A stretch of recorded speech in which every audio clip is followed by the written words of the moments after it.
시편으로 여행, 오늘은 시편 18편입니다. 표제어를 보니까요, 여호와의 종 다윗이 인도자를 따라 부르는 노래. 여호와께서 다윗을 그 모든 원수들의 손에서와 사울의 손에서 건져주신 날에 다윗이 이 노래의 말로 여호와께 하려 이르되라고 되어 있어요. 어떤 상황에서 쓰게 되었는지 구체적으로는 알 수가 없지만 그가 아주 노년에 자신의 삶을 돌아보면서 지금까지 함께 오신 주님의 은혜 감사하면서 드리는 찬양시가 아닌가 생각입니다. 시편 18편은요 1절에서 50절에 이르기까지 긴 시입니다. 그래도 구분을 해보면요 1절에서 19절은 하나님의 구원 사역을 노래하고 있고요 20절에서 30절은 외로움에 대한 보상을 노래하고 있고요 그리고 31절에서 50절까지는 승리의 찬가로 마무리하고 있습니다. 본문으로 들어가봐요. 다윗은요 하나님을 노래하는데 나의 라는 수식어를 붙이면서 노래하고 있어요. 나의 힘, 나의 반석, 나의 요새, 나를 건지신 분, 나의 하나님, 나의 바위시오, 나의 방패시며 나의 구원의 뿔, 나의 산성. 이렇게 나의 라는 수식을 계속 붙여가면서 하나님과의 친히 경험한 실제적인 것을 강조하고 있어요. 뭐예요? 실제로 하나님을 이렇게 경험한 바탕으로 친히 침범할 수 없는 든든한 방어막을 하나님께서 해주셨다고, 그리고 전투에서 누구도 해할 수 없는 강한 힘이 되어주셨다고 고백하고 노래하고 있다는 겁니다. 사랑하는 여러분, 이것은요 다윗만이 아니라 우리에게도 그대로 적용된다는 사실을 믿으시기 바랍니다. 하나님은요 우리의 힘이 되시고 반석이 되시고 요새가 되세요. 그래서 우리가 주님께 나아가 구하는, 그리고 노래하는 우리가 되기를 원합니다. 사실 다윗만큼 고난이 많은 자는 없을 거예요. 원수들에게 쫓기고 있는 생활을 무려 10년 동안 보냈습니다. 그래서 자신을 벼룩과 같다고 비유하지 않았습니까? 그렇게 비유한 이유가 뭐예요? 그들은 다윗이 감당할 수 없을 만큼 강했기 때문에 그렇습니다. 그래서 자신의 상황을 4절에서 5절 보면 이렇게 표현하고 있지 않습니까? 사망의 줄이 나를 얽고 불의의 창수가 나를 두렵게 하였으며 수월의 줄이 나를 두르고 사망의 올무가 내게 이르렀도다. 무슨 얘기냐? 구원의 희망을 전혀 생각할 수 없는 절망과 막막함 그 자체였다 입니다. 마치 죽음 앞에 선 막다른 골목 같은 느낌이 그에게 엄습했다 얘기입니다. 그러나 여러분, 보통 사람들은 이런 상황을 어떻게 전이합니까? 자신의 운명이라고 받아들이고 대충 섞여서 살지 않습니까? 안 그래요? 그런데 다윗은 그게 아니라 가장 먼저 하나님을 찾고 있어요. 왜요? 죽음보다 크신 분이 하나님이심을 그가 믿었기 때문에 그렇습니다. 그러기에 우리도요, 우리가 믿는 하나님은 도저히 넘을 수 없다고 여기는 벽보다도, 또 모든 게 끝이 났다고 여기는 그 어떤 대상보다도 비교할 수가 없이 높고 크신 하나님이심을 믿으시기 바랍니다. 중요한 것은 다윗의 부르짖음을 하나님은 결코 거절하지 않았다. 귀를 닫지 않으셨다는 겁니다. 6절을 볼까요? 내가 환난 중에서 여호와께 아뢰며 나의 하나님께 부르짖었더니 그가 그의 성전에서 내 소리를 들으시며 그의 앞에서 나의 부르짖음이 그의 귀에 들렸도다. 여러분, 하나님은요 여러분의 부르짖음을 들으시고 계세요. 여러분의 아픔을 다 아시고 계세요. 여러분의 모든 환난에서 건지실 것이고 여러분의 고통을 돌보실 것입니다. 이 사실을 믿으시기 바랍니다. 그뿐만 아니라 인자가 풍성하신 우리 하나님은요 고통 가운데 돌이켜 당신께 부르짖으며 돌아온 자들의 죄를 용서하시며 그 부르짖음에 반응도 하셔요.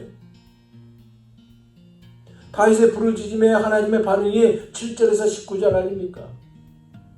그 본문을 읽어보면 그 안에 표현을 보세요. 자신을 위해 움직이시자 땅이 흔들리고 산의 기초가 흔들리고 천둥과 번개를 동반한 하늘도 진동하고,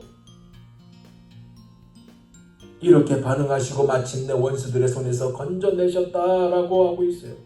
이것이 여러분에게, 우리에게, 나에게도 그대로 적용된다는 거예요. 그래서 이렇게 하나님은 여러분의 부르짖음에 반응하신다는 사실을 믿으시기 바랍니다. 원수의 힘도 하나님 앞에서는 전혀 문제가 되지 않아요. 망해버려요. 하나님은 결코 무관심하게 여러분의 인생을 관망만 하지 않습니다. 개입하세요. 여러분의 작은 소리도 놓치지 않고 반응하십니다. 그래서 우리도 다윗처럼 이런 고백의 주인공이 다 되시기를 예수 그리스도 이름으로 축원드립니다. 18절 보세요. 그들이 나의 재앙의 날에 내게 이르렀으나 여호와께서 나의 의지가 되셨도다. 여러분의 의지가 되신 하나님, 여러분과 함께 하신 하나님을 믿으시기 바랍니다. 그러면서요, 다윗은요 20절에서 31절에서 자신이 그동안 하나님 앞에서 어떻게 살아왔는지를 상세히 설명하고 있어요.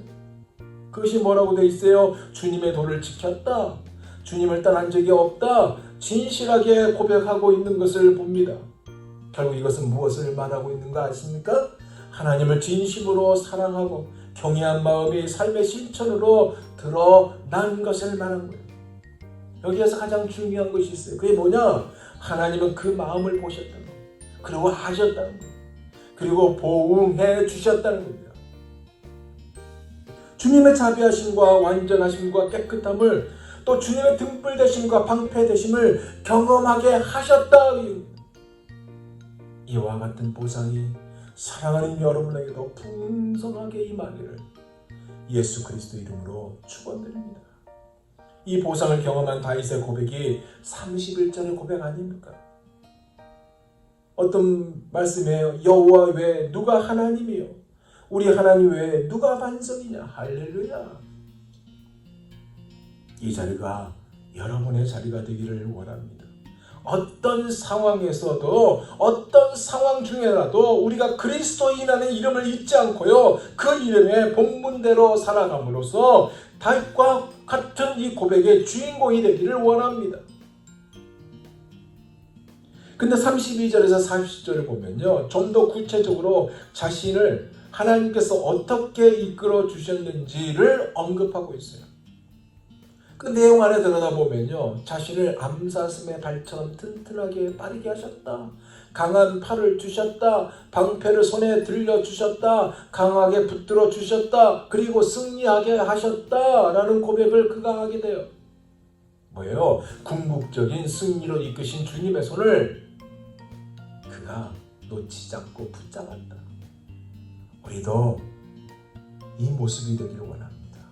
여러분의 상황 주께 내맡기기를 원합니다. 그리고 주님께서 하신 것을 믿음으로 바라보며 나아갈 때 주님이 여러분에게 어떻게 하신 것을 찬송으로 고백하는 여러분이 될 것을 믿습니다.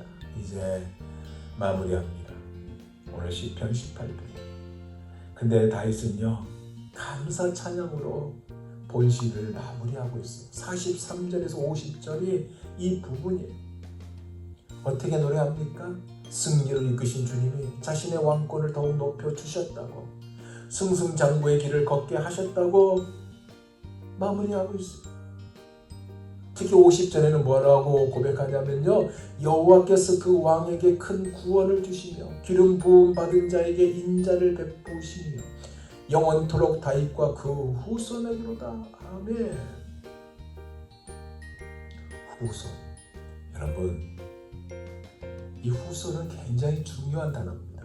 왜냐? 우리가 다윗의 후손으로 살아간 자이기 때문에 그렇습니다. 여러분은 다윗의 후손이에요. 믿음의 후손이에요. 그러기에 우리에게 결코 망하지 않는 영적 승승장구의 길을 약속하고 있어요. 이것을 어떻게 경험할 수 있습니까? 간단해요. 하나님 말씀대로 순종하고 걷는 겁니다. 주와 같이 길 가는 거, 즐거운 일이 아닌가 하면서 걷는 거예요. 우리 주님 걸어가신 발자취를 밟겠네. 한 걸음 한 걸음 주 예수와 함께 날마다 날마다 우리 걸어가리. 이렇게 우리가 걸어갔을 때요, 우리 입으로 또 삶으로 분명히 고백하기를, 나의 힘이 되신 여호와여, 내가 주님을 사랑합니다. 나의 하나님, 나의 하나님, 그는 나의 여호와라고 고백하게 될 것이고 우리의 의지할 유일한 분은 예수 그리스도 우리 하나님이라는 사실을 고백하게 될 것입니다. 아멘. 오늘 하루도 이 은혜 가운데 풍성하게 보내기를 예수 그리스도 이름으로 축원드립니다.